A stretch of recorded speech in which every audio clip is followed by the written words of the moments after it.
the control room, hospital to control room. This is was the market officer. Hello, this is control room. Yes, this is the engineer, Muhammad Naim. I want to report that our ship is 15 mile pilot to the station. 15 mile pilot to the station. Thank you. Alright, 15 mile left to the pilot station.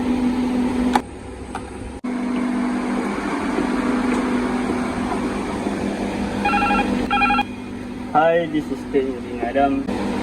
Hello, this is Chief Officer Shazwan. 15 miles to the pilot station. Number 2 generator is about to be started.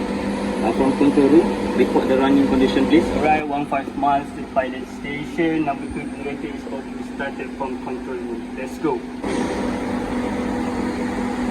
Alright, I'm starting generator number 2.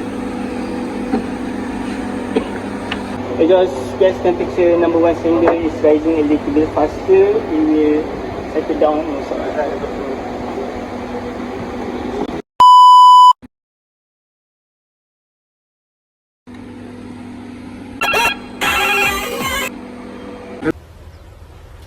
Wait a minute!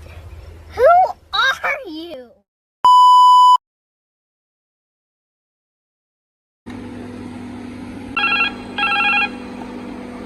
Hello, this is base control. This is cruise control. I'm was the officer. This is the engineer, Muhammad Naim. I'm putting steering motors into parallel running. I repeat, I'm putting steering motors into parallel running.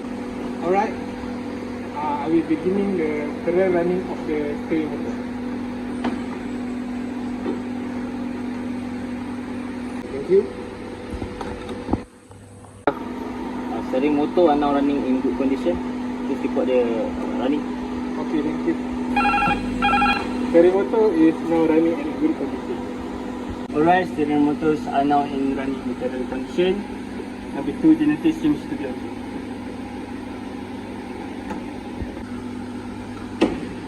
Number 1 oiler, can you do me a favor? Yes, good. Can you check the steering gear please? Okay, I will.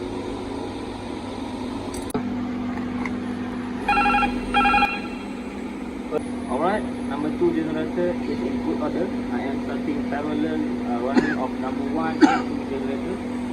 Alright, I am putting number 1 and number 2 generator into parallel running. Okay, parallel running of number 1 and 2 generator started. Alright, beginning parallel running of number 1 and 2 generators. Start number 2 main A compressor and start parallel running of main A compressor. Yes, I will start parallel running of main A compressor.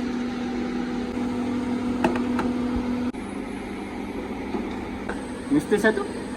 Yes.